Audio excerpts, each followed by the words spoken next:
ऐसी चीज़ें होती थी जो वो ऐसे कहते थे जैसे कि उनके कोई किसी जो भी उनसे मिलने आए थे उन्होंने बोला कि केला खाओगे क्या, तो वो बोलते हैं कि केला हम लोग नहीं खाएंगे, हम लोग का खाती है।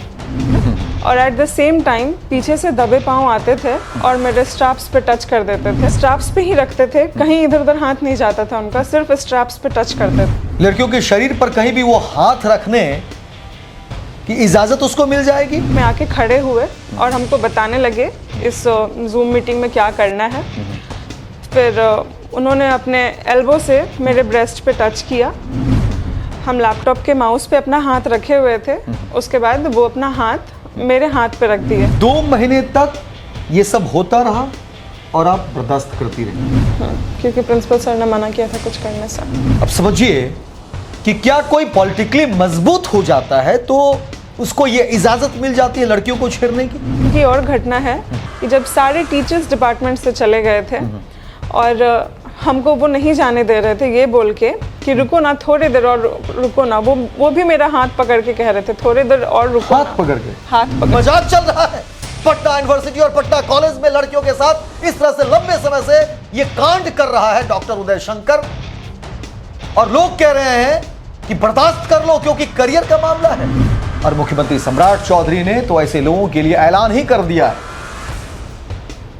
ऐसे लोगों की एक ही जगह है और वो है जेल। जितने देर हम उनके साथ थे वो हमको कुछ कुछ ऐसी चीज़ें कह रहे थे, जैसे कि वो ये कहते हैं कि पूरा कपड़ा उतार कर एसी में सोने में बहुत मज़ा आता है। हम अच्छा ड्राइंग बना लेते हैं, तो जो भी मेरे अच्छे टीचर हैं उनको उनका फ़ोटो बनाकर भी गिफ्ट किए हैं। इसी बात पे ये हमको बोले कि तुम सबका चाटते रहती हो, जहाँ मिलता है चाट। परेशान कर दो, जलील कर दो, ताकि ये लड़की घुट्टा टेक दे और तैयार हो जाए डॉक्टर उदय शंकर के सामने। शर्म आनी चाहिए ऐसे तमाम लोगों को जो इस खेल में शामिल है, और मुझे लगता है कि जिसको भी जानकारी थी उन्होंने प्रतिकार क्यों नहीं किया, वो भी इस खेल में। अच्छा ठीक है, कोई बात नहीं, हम तुमसे यही बोलेंगे कि इस मैटर को ज्यादा आगे मत लेके जाओ, थोड़ा सा बर्दाश्त कर लेना चाहिए कभी कभी, थोड़ा सा। और मुझे लगता है कि आप जो स्टेप उठाना भी चाह रही थी उसे तो पता नहीं हुआ, तो उसको तो लग रहा होगा कि नहीं, यानी मैं जो कर रहा हूँ लड़की डर गई। ICC Patna college internal complaint committee को कंप्लेंट किया। नेक्स्ट डे उदय शंकर को भी बुलाया गया, दोनों की बातें सुनी गई, पर किसी एक भी रिपोर्ट नहीं मिला कि जब हम प्रिंसिपल के पास अपने पटना कॉलेज के प्रिंसिपल के पास एक्सपीरियंस सर्टिफिकेट लेने गए कि कम से कम हमको एक्सपीरियंस सर्टिफिकेट तो दे दीजिए, उन्होंने साफ मना किया ये बोलकर कि तुम पर कार्रवाई चल रही है, तुमको एक्सपीरियंस सर्टिफिकेट नहीं मिलेगा। तुम पर कार्रवाई चल रही है? हाँ। आपने तो कंप्लेन किया ना उदय शंकर के खिलाफ? हाँ। तो कार्रवाई आपके ऊपर चल रही है? ऐसा उन्होंने बोला। ऐसा कहा का डर है, इसीलिए एक लड़की किसी के खिलाफ बयान नहीं देगी। करियर का डर है, तुम्हारे शरीर पर जहां जहां वो हाथ लगाए लगाने दो, क्योंकि करियर की बात है। ये शर्म आनी चाहिए। लड़की के साथ दोहन हो रहा है, लड़की के साथ कुकृत्य किए जा रहे हैं, और आप लोग हैं कि डॉक्टर उदय शंकर को बचाने में लगे हुए। ये खेल चल रहा है पटना यूनिवर्सिटी में, बच्चों को ये पढ़ाते हैं आप। नमस्कार, मैं हूं अमित सिंह और आप देख रहे हैं स्वराज पोस्ट। देखिए, आज जिस खबर को हम बताने जा रहे हैं, उस खबर को बताने से पहले मुझे लग रहा था कि मैं इस खबर को किस तरह से बताऊं। मेरे साथ जो लड़की बैठी हुई है और जो लड़की अपनी कहानी बता रही है, वो बताते हुए वो भी सहम जा रही है और मैं भी। सुनने में मुझे असहज महसूस हो रहा है। समाज में किस तरह के भेड़िए हैं और किस किस रूप में हैं, मुझे लगता है कि इस खबर के बाद आपको भी हैरानी होगी। और ये कोई और नहीं, बिहार के किसी सुदूर कस्बे की कहानी मैं आज आपको नहीं बताने जा रहा हूं। बिहार की राजधानी पटना और पटना यूनिवर्सिटी में ही पटना कॉलेज की कहानी बताने जा रहा हूं। और पटना कॉलेज में ही पटना कॉलेज के आपको साइकोलॉजी डिपार्टमेंट के जो एचओडी हैं, उनके ऊपर गंभीर आरोप लगा रही है लड़की। हालांकि ये तमाम बातें जांच में तय होगी, लेकिन जांच होगी तब तो पता चल पाएगा। ये लड़की मुझे लगता है कि 6 से 7 महीने से दर दर भटक रही है, उस दर्द के साथ जी रही है, हर दरवाजे पर दस्तक दे रही है, लेकिन कोई भी सुनने वाला नहीं है। क्यों? क्योंकि जिसके ऊपर आरोप लग रहे हैं वो अपने आप को रसूख वाला बताता है, अपने आप को पैसे वाला बताता है, ताकत वाला बताता है, पॉलिटिकल अप्रोच की बात करता है, और लड़की अभी डरी हुई है। और सुनने के बाद मैं भी इंसान हूं, गुस्सा मुझे भी आता है। और क्यों नहीं आया गुस्सा? क्यों नहीं आया गुस्सा? जब बात बेटियों के सम्मान की होगी, बेटियों के इज्जत आबरू पर जब बात आएगी, तो फिर पीछे नहीं हटूंगा, पत्रकारिता भी करूंगा और मानवता धर्म भी निभाऊंगा। जो लड़की हमारे साथ बैठी हुई है, जो आप देख रहे हैं स्क्रीन पर, पटना यूनिवर्सिटी से ही वो मुझे लगता है कि पली बड़ी हैं। पटना वुमेंस कॉलेज में पढ़ी, फिर मगध महिला में भी पढ़ी। और वहीं कहा जा रहा है कि डॉक्टर उदय शंकर नाम का व्यक्ति वहां आता था पढ़ाने के लिए। मगध महिला में ये मास्टर कर रही थी। अब समझिए, और उसके बाद जो है मुस्कान जाती है पटना कॉलेज। पटना कॉलेज के साइकोलॉजी डिपार्टमेंट में ये जॉब करने जाती है, और वहां पर कौन सा जॉब कर रही थी मुस्कान? काउंसलर का जॉब करती है। और क्या कुछ हुआ, जुबानी सुनना चाहूंगा कि आखिर पटना कॉलेज में जो डॉक्टर उदय शंकर के ऊपर जो आरोप लगा रही हैं, क्या कुछ हुआ और कब से यह घटना शुरू हुई? मुस्कान, आप सीधे बताइए तमाम दर्शकों को, कोई डरने की जरूरत नहीं है। मुख्यमंत्री सम्राट चौधरी ने ऐलान कर दिया है कि बेटियों की सुरक्षा सरकार की सुरक्षा है। कहीं भी कुछ भी अगर गलत निगाह से देख रहा है तो उसके लिए पुलिस खड़ी है, सरकार खड़ी है। आप बताइए दुनिया को, स्वराज पोस्ट के तमाम दर्शक देख रहे हैं, आप बताइए आपके साथ क्या क्या हुआ, कौन कौन से लोग इसमें शामिल हैं और किसने क्या किया। बिल्कुल बिना डर भय, बिना संकोच की आप बताइए, क्योंकि गलती आपने नहीं की है। और ये देखिए, वो बताते हुए भी असहज हो जा रही है, डर भी रही है कि सर मैंने कहा कि गलती तुमने की है क्या? तो नहीं, तो फिर तुम क्यों डर रही हो? अरे गलती जिसने किया है वो डरेगा, गलती जिसने किया है डरेगा वो। इसलिए बताइए क्या कुछ हुआ है, बिल्कुल बताइए। हम पटना कॉलेज में डिपार्टमेंट ऑफ साइकोलॉजी में एज अ काउंसलर अपॉइंट हुए थे 24 सितंबर 2024 को, और डॉक्टर उदय शंकर हेड बने डिपार्टमेंट ऑफ साइकोलॉजी के ही जनवरी 2025 में। ठीक है। फिर उन्होंने हमको बोला कि मैं तुम्हें इस जॉब में परमानेंट यहीं पे रखवा दूंगा। और फिर तब मैं पीएचडी नहीं कर रही थी, तो उन्होंने बोला कि तुम्हारा पीएचडी भी यहीं से हो जाएगा और तुम यहाँ परमानेंट भी रह जाओगी, तो कितना अच्छा होगा। ठीक है। अनफॉर्चुनेटली ऐसा था कि जनवरी में ठंड बहुत होती है, तो ठंड में बहुत सारे बच्चे नहीं आ पाते हैं काउंसलिंग के लिए, बच्चे बहुत कम आ रहे थे, तो वो हमको ऑफिशियल काम करवाने लगे और अपने ऑफिस में बुलाकर काम करवाते थे। ठीक है। शुरू में तो ये बोला उन्होंने कि अगर प्रिंसिपल को दिखाएंगे नहीं कि तुम कुछ काम कर रही हो या नहीं कर रही हो, काउंसलिंग के अलावा भी काम बताएंगे, तब तो वो तुमको परमानेंट करेंगे ना। ठीक है। अगर बता देंगे कि बच्चे नहीं आते हैं तो शायद तुमको निकाल दिया जाए। ठीक। इस डर से हम ऑफिस में जाने लगे और वो जो भी काम बताते थे हम काम करने लगे। उस काम में ये सारी चीजें होती थी, जैसे बच्चों का अटेंडेंस कैलकुलेट करना, टाइम टेबल बनाना, और उनके कुछ निजी काम भी वो हमसे करवाते थे, जैसे कि उनका बायोडाटा बनवाना, और उनको कहीं जाना हो तो वो अपना टिकट भी करवाते थे हमसे। और कहीं पे वाइवा, अगर कॉलेज में वाइवा होता था डिपार्टमेंट में, तो वो खाना मंगवाते थे, उसका बिल बनवाते थे हमसे, ये सारी चीज़ें करवाते थे। बट शुरू जब हुआ, जब हम फर्स्ट टाइम उनके साथ काम स्टार्ट किए, उनके ऑफिस में ही हमको काम करना पड़ता था, हम अपने चैम्बर में भी नहीं रह पाते थे। वो बोलते थे यहीं से सामने से काम करो, उनका ये टेबल लगा हुआ है, सामने एक और डेस्क रहता था, वहाँ पे बैठ के हमको काम करना होता था। उनके पास बहुत तरीके के लोग आते थे और वहाँ पे सिर्फ हम फीमेल अकेले बैठते थे। ठीक है। और उनसे जो भी लोग मिलने आते थे बहुत डबल मीनिंग टाइप बात करते थे, और उस टाइम हमको ऐसे बिहेव करना होता था जैसे हम उन सारी बातों को नहीं सुने हैं।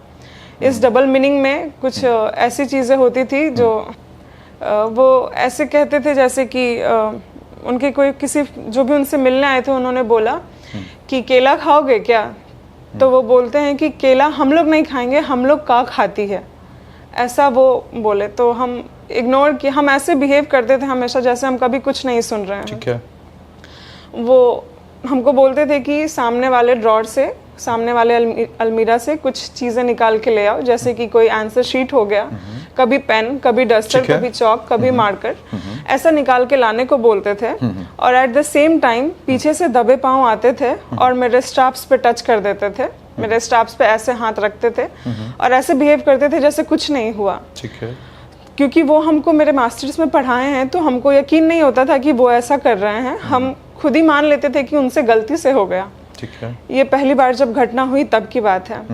दूसरी बार भी उन्होंने ऐसा ही किया, उन्होंने मेरे स्टाफ्स पे हाथ रख दिया, फिर भी हमको यकीन नहीं हुआ क्योंकि हमको लगा कि हो सकता है जल्दबाजी में वो भूल जाते होंगे कि अब हम उनके साथ काम करते हैं और हम फ्रेंड नहीं है उनके। तीसरी बार भी यही चीज़ें हुई, उन्होंने यहाँ पे हाथ रखा, उसके बाद स्ट्रैप्स पे ही रखते थे, कहीं इधर उधर हाथ नहीं जाता था उनका, सिर्फ स्ट्रैप्स पे टच करते थे। उसके बाद वो हमको, जैसे कि हम बताए कि बहुत सारे काम करवाते थे, तो उन्होंने बोला जूम मीटिंग इंस्टॉल करने को, उनका जो पर्सनल काम था उसके लिए उन्होंने बोला कि जूम मीटिंग इंस्टॉल करो लैपटॉप पे। हम अपने डेस्क पे बैठे ही हुए थे और वो मेरे बगल में आए, हम यहाँ बैठे हुए थे और वो बगल में आके खड़े हुए और हमको बताने लगे इस जूम मीटिंग में क्या करना है। फिर उन्होंने अपने एल्बो से मेरे ब्रेस्ट पे टच किया और फिर हम साइड हो गए। स्टिल हमको लगा कि शायद गलती से हो गया होगा। उसके बाद फिर से नेक्स्ट डे हमको लैपटॉप पे ही काम करना था। हम लैपटॉप के माउस पे अपना हाथ रखे हुए थे, उसके बाद वो अपना हाथ मेरे हाथ पे रख दिए, मेरा हाथ माउस पे था और वो अपना हाथ मेरे हाथ पे रख दिया। उस टाइम हमको थोड़ा डर लगा क्योंकि ये इतनी बार गलती से कोई नहीं कर सकता है। तो हम अपने डिपार्टमेंट के टीचर से मिले, उनको बताया, जिन सर ने हमको अपॉइंट किया उनको बताया। उस टाइम हेड कोई और थे। उस सर ने एक मैम से मिलवाया, वहाँ की जो बहुत सीनियर मैम है, उनके थ्रू हम अपॉइंट हुए थे। तो हम वहाँ की सीनियर मैम से मिले जिनका नाम है किरण मैम। किरण मैम ने हमको बुलाया और कॉमन रूम में किरण मैम थी, वहाँ पे अर्चना मैम थी पॉल साइंस डिपार्टमेंट की। उन दोनों लोगों ने सब कुछ पूछा कि क्या हो गया है, हम सब कुछ बताए उनको, ऐसा ऐसा हुआ है। उसके बाद उन्होंने बोला कि रिटर्न में आओगी तब तो कुछ होगा। तो हम डर रहे थे कि रिटर्न में आए या नहीं आए, क्योंकि हमेशा कहते हैं मेरे सामने, डॉक्टर उदय शंकर हमेशा बोलते हैं कि अगर मेरे से कोई टकराएगा तो उसको ऐसे कर देंगे वैसे कर देंगे, क्योंकि वो बताते रहते हैं कि मेरा पॉलिटिकल बैकग्राउंड बहुत स्ट्रांग है।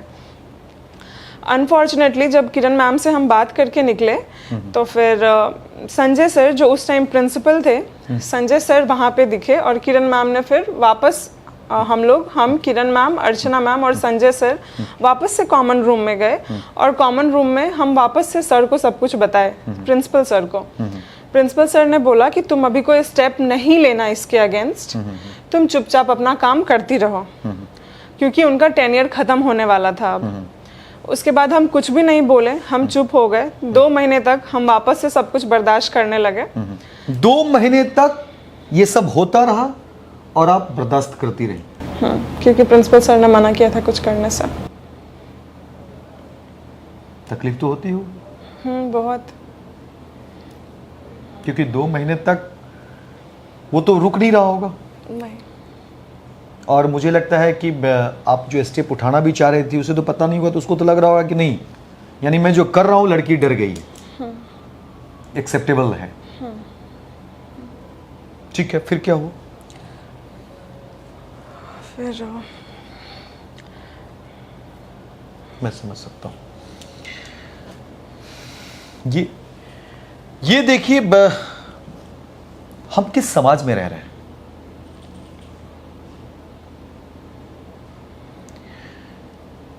इस तरह की खबर कैसे करें और क्या करें? फिर मुझे भी समझ में नहीं आ रही कि मैं क्या करूं, मैं क्या कर सकता हूं, कि पत्रकार क्या कर सकता है। हमारे पास जरिया यही है और बातचीत नहीं करेंगे चीजें निकलेगी नहीं। और बातचीत में देखिए कि मुझे भी कुछ समझ में नहीं आ रही, और लड़की जब बता रही है तो जाहिर तौर पर कैसे कोई इन सब चीज़ों को रख पाएगा पब्लिक डोमेन में, प्लेटफॉर्म पे। लेकिन रखना पड़ेगा। जब ऐसे भेड़िए को बाहर निकालना है तो रखना पड़ेगा, हिम्मत तो दिखानी पड़ेगी। और आप तमाम दर्शकों से भी मुझे यही उम्मीद है कि आप सब स्वराज पोस्ट को जिस तरह से भरोसा देते हैं, जिस तरह से उम्मीद करते हैं, आप ज़्यादा से ज़्यादा शेयर करिए और ज़्यादा से ज़्यादा आप अपनी बात इस मुद्दे पर रखिए ताकि बात दूर तक पहुंचे। और मुस्कान, आप अपनी बात जारी रखिए। स्वराज पोस्ट का यह दावा है, अमित सिंह का यह दावा है, आपकी लड़ाई रुकेगी नहीं, तब तक जारी रहेगी जब तक न्याय नहीं मिल जाता है। और मुझे लगता है कि बिहार की संस्कृति को लोग नहीं जानते, वैसे लोग जो महिलाओं को, लड़कियों को अकेले देखकर छेड़ते हैं या इस तरह की बात करते हैं, दोहन करते हैं, उन्हें पता चलना चाहिए कि बिहार की अस्मिता क्या है, बिहार का संस्कार क्या है, बिहार का इतिहास क्या है। और मुख्यमंत्री सम्राट चौधरी ने तो ऐसे लोगों के लिए ऐलान ही कर दिया है। ऐसे लोगों की एक ही जगह है और वो है जेल। इसलिए आप अपनी बात रखिए ताकि बात दुनिया को पता चले कि देखिए हमारे बीच किस तरह के लोग हैं। बताइए फिर क्या हुआ? उसके बाद किरण मैम ने एक बहुत अच्छी बात बोली कि तुम अटेंडेंस बनाने के लिए उनके चैम्बर में ही मत जाना, सो दैट वो तुमको बोल ही ना सके कि यहाँ पे बैठ के काम करो। तो इस 2 महीने में ये हुआ कि हम अपना अटेंडेंस बनाना ही छोड़ दिए। अच्छा। और जब मेरा टाइम कंप्लीट होता था तो हम अटेंडेंस बनाने जाते थे। तो शायद उनको समझ में आ गया कि अब हम और बर्दाश्त नहीं करेंगे और अब हम उनमें बिल्कुल इंटरेस्टेड नहीं हैं, या वो जो भी हमको झांसा दे रहे हैं हम उसमें भी इंटरेस्टेड नहीं हैं। इस 2 महीने में ये हुआ। आप वहां से सख्त होती चली गई धीरे धीरे? हाँ, हम कुछ लड़ाई नहीं कर पा रहे थे, इसीलिए हम हटने का फैसला किए वहां से। तो जब हम हटने लगे तो वो हमको, आपको ये लगा कि यहाँ रहेंगे तो दोहन होगा, ये लोग परेशान करेंगे, तो उससे बेहतर है कि यहाँ से हम नौकरी ही छोड़ दें? नहीं, हटना मतलब हम उनके पास जाना, उनके पास नहीं जाएं, उनके पास नहीं जाएं। ऐसे किसी भी तरीके से कोशिश रहेगी कि मैं उनके पास ना जाऊं, और नहीं जाऊंगा तो फिर ये चीजें नहीं होंगी। ये आपने एक प्लान एक तरह से किया कि कैसे मैं इससे छुटकारा पाऊं और कैसे मैं बचूं। ठीक है। इस 2 महीने में उन्होंने एक डॉक्टर उदय शंकर ने एक उससे भी ज्यादा प्रलोभन की बात की, क्योंकि मेरी बड़ी बहन की शादी नहीं हुई है और मेरा और डॉक्टर उदय शंकर का कास्ट भी सेम है। अच्छा। तो उन्होंने बोला कि मैं तुम्हारी बड़ी बहन की किसी अच्छी जगह शादी करवा सकता हूँ, क्योंकि वो हेड हैं और हमको लगा कि हो सकता है इनका अच्छा कोई बैकग्राउंड या फिर पहचान के होंगे। तो हम मान गए और उन्होंने कॉल करके बोला कि बायोडाटा भेजो। इस बात का मेरे पास रिकॉर्डिंग है। अच्छा। अपनी बहन का बायोडाटा भेजो और फोटो भेजो और उनकी कुंडली भेजो। ठीक है। ये चीज़ वो हमको 9:45 बजे रात में कॉल करके बोले, और फिर हम फोटोज एंड बायोडाटा अरेंज करने में थोड़ा समय लगा। हाँ, तो 1 घंटे बाद हम भेज दिए उनको। लगा कि ये जेन्युइन बात है। हाँ, तो ठीक है। तो हम उनको फोटो और बायोडाटा भेज दिए। उसके बाद एक दिन की और घटना है कि जब सारे टीचर्स डिपार्टमेंट से चले गए थे और हमको वो नहीं जाने दे रहे थे, ये बोल के कि रुको ना, थोड़ी देर और रुको ना। वो भी मेरा हाथ पकड़ के कह रहे थे थोड़ी देर और रुको। हाथ पकड़ के? हाथ पकड़ के थोड़ी देर और रुको ना, चली जाना, थोड़ी देर और रुको ना। उसके बाद हम बोले कि सर हम वॉशरूम से आते हैं, और हम एक क्लास टीचर जो बचे हुए थे हम उनसे रिक्वेस्ट करने के लिए गए। उनको सारी बातें पता थी, तो हम उनको बोले सर हमको जाना है, लेकिन वो जाने नहीं दे रहे हैं, तो आप जब निकलेंगे तो प्लीज एक बार आके बोलिएगा कि तुम भी चलो, तब वो हमको जाने देंगे, शायद मौका मिलेगा और मैं निकल जाऊंगा। हाँ, जैसे ही वो ये बोलने आए कि तुम भी चलो, मुस्कान आप भी चलिए, तो डॉक्टर उदय शंकर ने कहा सब कोई चला जाएगा तो हम अकेले रहेंगे डिपार्टमेंट में क्या, और वो हमको नहीं जाने दिए। लास्टली पूरा कॉलेज ऑलमोस्ट ऑफ हो चुका था, हम 4:45 बजे कॉलेज से निकले। उसके बाद भी जितने देर हम उनके साथ थे वो हमको कुछ ऐसी चीज़ें कह रहे थे, जैसे कि वो ये कहते हैं कि पूरा कपड़ा उतार कर एसी में सोने में बहुत मज़ा आता है, ऐसा बात वो हमको बोले हैं। और उस टाइम पे हमको समझ नहीं आता था हम क्या करें, कैसे बिहेव करना है, कैसे रिएक्ट करना है, आई डोंट नो। हमको कभी कुछ नहीं बोलते थे। हम चाहते थे कि हम हम किसी तरीका का रिएक्शन ना दें, कहीं उनके मन में कुछ और ना लगे, ये सारी चीज़ें हुई। उसके बाद में जब हम हटने का कोशिश किए तो वो हमको बहुत इंसल्ट करने लगे। जैसे वो हमको कहते थे तुम भूत झाड़ने वाली हो, तुम जिस हेड के टेन्योर में हम अपॉइंट हुए थे, कहते थे तुम उसकी अडॉप्टेड हो, उसने तुमको अडॉप्ट किया है। हम अच्छा ड्राइंग बना लेते हैं तो जो भी मेरे अच्छे टीचर हैं उनको उनका फोटो बनाकर भी गिफ्ट किए हैं। इसी बात पे ये हमको बोले कि तुम सबका चाटते रहती हो, जहां मिलता है चाटने लगती हो, ऐसा शब्द इस्तेमाल किए। इतना भी नहीं हुआ, तब भी हम उनको कुछ नहीं बोले। वो फिर से हमको बुलाए, उस टाइम हम काउंसलिंग कर रहे थे, वो हमको व्हाट्सएप पे मैसेज किए यहाँ आओ। जब हम उनके रूम में गए तो वो मेरे हाथ में एक चाबी दिए और चाबी देते समय अपना पूरा हथेली मेरे हथेली से पकड़ लिया। फिर हम अपना हाथ झटके, उस टाइम पे हाथ झटके जैसे ही तो वो हमको गुस्से से देखने लगे। ऐसा उनका एक्सप्रेशन ऐसा था कि वो आगे बढ़ना चाहते थे और हम मना कर दिए, तो अब उनको गुस्सा आ गया। वो लास्ट डे था। उसके बाद हम बहुत रोए उस दिन। हम रो के दूसरे प्रोफेसर्स को भी बताए कि सर ऐसा ऐसा हो रहा है, हम क्या करें, हम नहीं काम करना चाहते हैं यहाँ। इतना ही नहीं, ग्रेजुएशन में जो मैम हमको पढ़ाती थी, डॉक्टर श्रुति नरेन, वो भी वहीं पे काम करती हैं, तो हम उनको भी जाके बोले और हम बहुत रोए उनके सामने। श्रुति मैम ने दूसरे टीचर को जाके बोला जो पीजी डिपार्टमेंट के हेड हैं, तो उन्होंने बोला अगर माफ कर देने लायक है तो बोलो माफ कर दे, छोड़ दे, आगे क्यों लेके जाना, वो बहुत पॉलिटिकली स्ट्रांग है, उससे मत लगो, ऐसा बोला। बाकी के टीचर भी कह रहे हैं कि भाई अगर माफ कर सको तो कर दो, क्योंकि वो मजबूत है। अब समझिए कि क्या कोई पॉलिटिकली मजबूत हो जाता है तो उसको ये इजाजत मिल जाती है लड़कियों को छेड़ने की, लड़कियों के शरीर पर कहीं भी वो हाथ रखने की इजाजत उसको मिल जाएगी।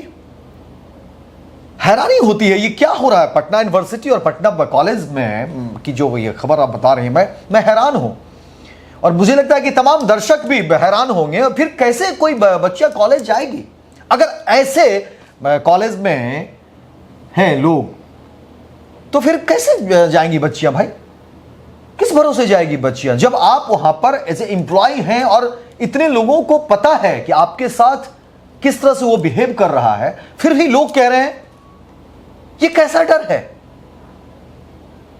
और ये कैसा आप बना रहे हैं माहौल। और सभी लोग कह रहे थे कि नहीं ये ताकतवर है, इसके खिलाफ मत जाओ, पॉलिटिकल बहुत स्ट्रांग है, इसके खिलाफ मत जाओ, माफ कर दो। इतना ही नहीं, वहां की रजिस्ट्रार भी हमसे यही बोले तुम क्या हासिल करना चाहती हो। ये बात 3 बार वो हमसे बोली, क्या हासिल कर लोगी तुम ऐसा करके। उसके बाद लास्टली हम कुछ नहीं बोले, हमको रोना आ गया, तो वो हमको बोली कि अच्छा ठीक है कोई बात नहीं, हम तुमसे यही बोलेंगे कि इस मैटर को ज्यादा आगे मत लेके जाओ, थोड़ा सा बर्दाश्त कर लेना चाहिए, कभी कभी थोड़ा सा बर्दाश्त कर लेना चाहिए। मुझे लगता है कि क्या हो गया है हमारे समाज को। और ये कौन सी यूनिवर्सिटी है भाई, पटना यूनिवर्सिटी के तो लोग गुणगान करते हैं कि भाई पटना यूनिवर्सिटी है बिहार का, और उस यूनिवर्सिटी में देखिए अंदर खाने में इतना बड़ा खेल चल रहा है, लड़की के साथ इस तरह से ट्रीट किया जा रहा है और लोग कह रहे हैं कि भाई क्या कर लोगी हासिल। मुझे हैरानी होती है, मतलब मेरे पास कोई जवाब ही नहीं कि मैं क्या बोलूं। और वो रजिस्ट्रार फीमेल है, और वो रजिस्ट्रार फीमेल है, वो भी यही बात कह रही है। हाँ। कि बर्दाश्त कर लो। हाँ, छोड़ दो और लंबा मत खींचो, तुम्हारा करियर पीक पे है, तुमको क्या मिलेगा ये सब। करियर का डर है, इसीलिए एक लड़की किसी के खिलाफ बयान नहीं देगी। करियर का डर है, तुम्हारे शरीर पर जहां जहां वो हाथ लगाए लगाने दो, क्योंकि करियर की बात है। ये मजाक चल रहा है पटना यूनिवर्सिटी और पटना कॉलेज में लड़कियों के साथ इस तरह से लंबे समय से ये कांड कर रहा है डॉक्टर उदय शंकर, और लोग कह रहे हैं कि बर्दाश्त कर लो क्योंकि करियर का मामला है। लड़की हो चुप हो जाओ, जहां चाहे उदय शंकर हाथ लगा दे, लेकिन तो बर्दाश्त कर लो। यह नहीं चलने वाला है, यह कतई नहीं चलने वाला है। ये कतई नहीं चलने वाला है। पूरा का पूरा उद्भेदन करूंगा मैं। फिर क्या हुआ? फिर हम कंप्लेन किए आईसीसी में कंप्लेन करने के बाद वहाँ बैठक हुई। कहाँ कंप्लेन किया आपने? ICC, Patna college internal complain committee को कंप्लेन ठीक किया। है, ये कब किया कंप्लेन आपने? 15 सितंबर 2025 को। 15 सितंबर 2025 को ये कंप्लेन किया। ठीक है, उसकी कॉपी वगैरह होगी आपके पास? हाँ, कुछ? ठीक है, वो आप दे दीजिएगा, मैं दिखाऊंगा दर्शक को वो भी। ठीक है, उसके बाद 16 तारीख को हमको बुलाया गया वहाँ पे, इंटरनल कंप्लेन कमेटी द्वारा बुलाया गया 16 तारीख को। हम गए और किसी एक दिन नेक्स्ट डे उदय शंकर को भी बुलाया गया। दोनों की बातें सुनी गई, पर किसी एक भी रिपोर्ट नहीं मिला, क्या हुआ नहीं हुआ, उन्होंने क्या स्टेटमेंट रखा एंड कमेटी की क्या रिपोर्ट आई, वो कुछ भी नहीं मिला। हम रिसीविंग भी लिए उसका, पर हमको अभी तक 7 महीने से ज़्यादा हो गए, नहीं मिला। कॉलेज की कमेटी के बाद ये यूनिवर्सिटी कमेटी में गई। यूनिवर्सिटी कमेटी में वहाँ पे सारे लोग थे, सबको वापस से वही बातें बार बार हर बार सबको बतानी पड़ती है। वहाँ की जो रिपोर्ट आई 7 महीने, लास्ट बैठक हुई थी 11/11/2025 को। अभी तक कोई रिपोर्ट नहीं है मेरे पास में, ना ही उनके खिलाफ कुछ कार्रवाई हुई है। बदले में हुआ ये कि जब हम प्रिंसिपल के पास, अपने पटना कॉलेज के प्रिंसिपल के पास एक्सपीरियंस सर्टिफिकेट लेने गए कि कम से कम हमको एक्सपीरियंस सर्टिफिकेट तो दे दीजिए, उन्होंने साफ मना किया ये बोलकर कि तुम पर कार्रवाई चल रही है, तुमको एक्सपीरियंस सर्टिफिकेट नहीं मिलेगा। तुम पर कार्रवाई चल रही है? हाँ। आपने तो कंप्लेन किया ना उदय शंकर के खिलाफ? हाँ। तो कार्रवाई आपके ऊपर चल रही है, ऐसा उन्होंने बोला। ऐसा कहा? हाँ। अच्छा, ठीक है। ये किसने कहा? प्रिंसिपल सर ने, डॉक्टर अनिल कुमार, पटना कॉलेज के प्रिंसिपल। पटना कॉलेज के प्रिंसिपल कह रहे हैं कि क्योंकि तुम्हारे ऊपर कार्रवाई चल रही है, जबकि कंप्लेन इन्होंने किया, मुस्कान ने कंप्लेन किया डॉक्टर उदय शंकर के खिलाफ। लेकिन अब देखिए नेक्सस कैसे काम करता है, बचाने की कोशिश। तो इस लड़की को हरास कर दो, परेशान कर दो, जलील कर दो, ताकि लड़की घुट्टा टेक दे और तैयार हो जाए डॉक्टर उदय शंकर के सामने। शर्म आनी चाहिए ऐसे तमाम लोगों को जो इस खेल में शामिल है। और मुझे लगता है कि जिसको भी जानकारी थी उन्होंने प्रतिकार क्यों नहीं किया, वो भी इस खेल में शामिल। शर्म आनी चाहिए। लड़की के साथ दोहन हो रहा है, लड़की के साथ कुकृत्य किए जा रहे हैं, और आप लोग हैं कि डॉक्टर उदय शंकर को बचाने में लगे हुए। ये खेल चल रहा है पटना यूनिवर्सिटी में, बच्चों को ये पढ़ाते हैं आप, कॉलेज के अंदर ये कुकृत्य कर रहे हैं। कर रहा हूं मैं, एक एक की कुंडली खंगालूंगा, तैयार रहिए। फिर क्या हुआ?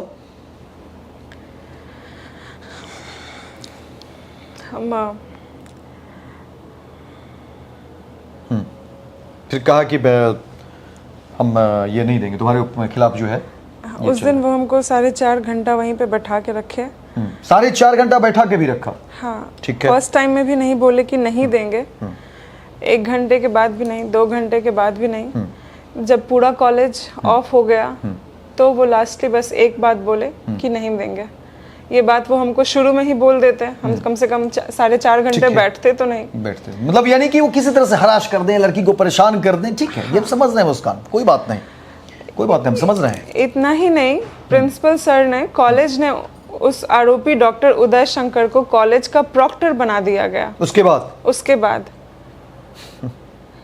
यानी जिसके खिलाफ कंप्लेन है लड़की ने, उसे, उसके ऊपर जांच नहीं बैठी, उसे प्रॉक्टर बना दिया गया, यानी प्रमोशन कर दिया गया, पदोन्नति दी गई। क्या मैसेज देने की कोशिश की जा रही है? फिर कहां से रुकेगा अपराध? कहां से, हम कैसे उम्मीद करेंगे अपराध कैसे रुके? जो लड़कियों के साथ शोषण कर रहा है, लड़कियों के साथ कुकृत्य कर रहा है। देखिए, मुझे लगता है कि लड़की बता रही है तो असहज हो रही है, मैं भी असहज हो रहा हूं। लेकिन सवाल है कि लोगों के सामने ये बात आनी चाहिए और ऐसे चेहरे उजागर होने चाहिए, इसीलिए जरूरी है। लेकिन अब समझिए कि ऐसे लोगों की तरक्की हो रही है। ठीक है, फिर उसके बाद हम वीसी सर से भी मिले। उस दिन हम कुछ नहीं किए, उसके बाद फिर हम वीसी सर से मिले, उनको बताए पूरा मैटर। उनसे पहले भी एक वीसी मैम थी, नमिता सिंह, उनको भी पूरा मैटर बताए, वो भी कुछ नहीं की। नए वीसी सर आए, उनसे भी मिले, वो बोले कि हमको एक रिमाइंडर मेल कर दो, हम इस मैटर में पर्सनली देखेंगे क्या हो सकता है। किसने कहा ये? वीसी सर ने। वीसी सर, क्या नाम है? अजय। उसके बाद जब हम उनको मेल किए, मेल करने के बाद कोई रिप्लाई नहीं आया। हमको लगा कि हो सकता है वो भूल गए होंगे। हम पर्सनली फिर से गए उनसे मिलने, तो उन्होंने मिलने से साफ मना कर दिया। और जब हम पहली बार उनसे मिलने गए थे तो उन्होंने एक बहुत ही गंदा शब्द बोला कि तुम लोग समझते क्या हो खुद को, बार बार यहाँ पे मुंह उठा के आ जाती हो, तुम्हारा जो भी प्रॉब्लम है इसमें हम क्या करें। जबकि उस टाइम तक हम उनको बता चुके थे कि क्या प्रॉब्लम है। उन्होंने ये किसका स्टेटमेंट है? वीसी सर का। वीसी का स्टेटमेंट है कि मुंह उठा के क्यों आ जाती हो यहाँ, ये तो प्रॉब्लम तुम्हारा है, तुम देखो। ठीक है, इसमें हम लोग कुछ नहीं कर सकते। ठीक है। फिर आपने क्या किया?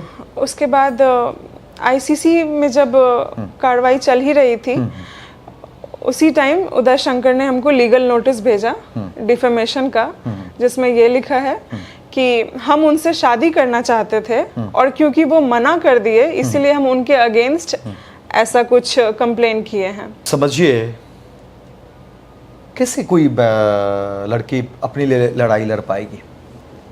इस बच्ची की कहानी आपने देखा और सुना, और हमारी कोशिश है कि एक एक सच, एक एक फैक्ट सामने आने चाहिए। हालांकि मैं उदय शंकर से भी बात करूंगा और उससे भी उसके पक्ष जाने की कोशिश जरूर करूंगा, लेकिन इस लड़की की बातों को किसी ने कोई क्यों नहीं सुना, इस मामले में जांच क्यों नहीं हुई, ये एक बड़ा सवाल है। ये एक बड़ा सवाल है। मैं ये नहीं कह रहा हूं कि उदय शंकर गलत ही होगा, लेकिन जांच क्यों नहीं हुई और जितने भी फैक्ट्स सामने आ रहे हैं उससे यही साबित होता है कि इस पूरे मामले में कुछ तो है और कुछ नहीं। जब कुछ है तो बहुत कुछ है। कैसे कोई किसी को इंसाफ मिलेगा और कोई लड़की कैसे सामने आएगी जब उसके साथ कोई गलत कर रहा होगा, तो कैसे लड़की सामने आएगी जब उसे किसी का सपोर्ट ही नहीं मिलेगा, समर्थन ही नहीं मिलेगा, तो फिर कैसे और फिर हम लोग बात करते हैं महिला सशक्तिकरण की, सभी लोग ढोल पीटते हैं। जब महिला दिवस पर ढोल पीटेंगे, फेसबुक पे पोस्ट किए जाएंगे, घरों से निकलिए, सवाल करिए, और इस तरह की बच्ची जब रोती है, बिलखती है, चीखती है तो उसके सामने आइए, उसका सपोर्ट करिए। फेसबुक पोस्ट कर देने से कुछ नहीं होगा। यह सरासर ढोंग है, इस ढोंग में शामिल मत होइए, नहीं तो बच्ची के साथ खड़े होइए। खड़े होने की जरूरत है। फेसबुक पोस्ट कर देने से कुछ नहीं होने वाला है, और ऐसे लोगों का प्रतिकार करिए जो लड़की का दोहन कर रहे हैं। और जहां पर भी इस तरह की बात आती है, पटना यूनिवर्सिटी और पटना कॉलेज में डॉक्टर उदय शंकर को लेकर के जो भी खबरें हैं और जिस तरह से लोगों ने बचाव किए उदय शंकर का, उससे साबित यही होता है कि उदय शंकर दोषी है। हालांकि मैं अभी भी कह रहा हूं कि जांच होनी चाहिए, और जांच नहीं हुई है, इसलिए मैं कह रहा हूं कि दोषी है। आप क्या चाहते हैं? सरकार से क्या चाहती हैं आप? ऐसे दरिंदों को विश्वविद्यालय से खदेड़ के निकालना चाहिए। सिर्फ ऐसे दरिंदों को नहीं, इसमें जितने सारे लोग मिले हुए हैं, वीसी, रजिस्ट्रार, आईसीसी की चेयरपर्सन शिफाली रॉय, सारे लोग मिले हुए हैं, तो इन सब के खिलाफ कार्रवाई होनी चाहिए। और इस इंसान को जो पद मिला है, पद से क्या, कॉलेज से ही हटाना चाहिए ऐसे लोगों को। जब हम उनके साथ काम कर रहे हैं तो वो मेरे साथ ऐसा किए। पता नहीं कितनी सारी बच्चियां वहाँ पढ़ती हैं, वो बहुत लोगों के साथ ऐसा करते होंगे और बच्चे कुछ कह नहीं पाते हैं, क्योंकि ये हर टाइम ऐसे बिहेव करते हैं जैसे ये बच्चों के फ्रेंड हैं। फर्स्ट सेमेस्टर हो या लास्ट सेमेस्टर हो, हमेशा ऐसे ट्रीट करते हैं जैसे वो फ्रेंड हैं। इनका लैंग्वेज इस हद तक गंदा है कि तू तड़ाक करते हैं। जो डिपार्टमेंट के जो प्रोफेसर्स हैं, उनका नाम, जो भी कुछ नाम है, जफरिया कहते हैं, ऐसे बोलते हैं। उस इंसान का सही से नाम नहीं लेते। सिर्फ एक नहीं, हर किसी को ऐसे गंदे से बोलते हैं, जैसे हमको ही बोलते थे, तुम भूत झाड़ने वाली हो, तुम सबका चाटती हो। ये सारे शब्दों का इस्तेमाल करते हैं वो। ऐसे लोगों को निकालना चाहिए। ऐसे सारे लोग इंतज़ार करते हैं मौके का, ताकि कोई लड़की हाथ लगे और उसके साथ हम अपना फ़ायदा देख सकें, उसको झांसा दे सकें, और अगर लड़की विरोध करे तो उसके खिलाफ कंप्लेन कर सकें। चूँकि वो पावर में है, वो ऐसा समझते हैं, उनका पॉलिटिकल बैकग्राउंड अच्छा है या जो भी है, वो सोचते हैं कि सामने जो भी है हम उसको खदेड़ देंगे, पर ऐसा नहीं होने वाला है। खदेड़े जाएंगे आप इस बार। तो देखिए, मुझे लगता है कि अब ऐसे मामलों की जांच होनी चाहिए। मुख्यमंत्री सम्राट चौधरी से भी हमारी अपील होगी कि ऐसे मामलों की तहकीकात करिए, जांच करिए, क्योंकि मामला बेहद गंभीर है। लड़की ने जो आरोप लगाए हैं वो बेहद गंभीर है और पटना यूनिवर्सिटी का साख जो है वो दांव पर है, पटना कॉलेज का साख जो है वो दांव पर है। डॉक्टर उदय शंकर ने क्या कुछ किया मुझे नहीं मालूम, लेकिन लड़की जो कहानी बता रही है उस कहानी की पूरी जांच होनी चाहिए और जांच नहीं हुआ है, इसलिए संदेह जो है वो गहराता जा रहा है। आप तमाम दर्शकों से यही अपील है कि ज्यादा से ज्यादा शेयर करिए और पटना कॉलेज और पटना यूनिवर्सिटी में क्या कुछ खेल चल रहा है उन तमाम खेल को लेकर के आपके पास भी कोई वीडियो या कोई खबर है तो आप साझा करिए और ज्यादा से ज्यादा शेयर करिए। इस पूरे मामले पर आप क्या कुछ सोचते हैं डॉक्टर उदय शंकर को लेकर के, और जो लड़की बता रही है, अपना दर्द बता रही है, उस पूरे मामले में आप सब भी अपनी राय और अपनी टिप्पणी जरूर करिए। बहुत बहुत धन्यवाद, बहुत बहुत धन्यवाद। गोल, जहां 28 वर्षों के सफर में 18,000 से भी अधिक छात्रों ने डॉक्टर एवं इंजीनियर बनकर सफलता की ऊंची उड़ान भरे है, जहां साधारण छात्र भी बिहार एवं झारखंड टॉपर बनकर बड़ा इतिहास बना रहे हैं। दूरदर्शी शिक्षाविद श्री विपिन सिंह के मार्गदर्शन में मेडिकल एवं इंजीनियरिंग के लाखों छात्रों के लिए आशा की किरण के रूप में गोल, द रिजल्ट फैक्ट्री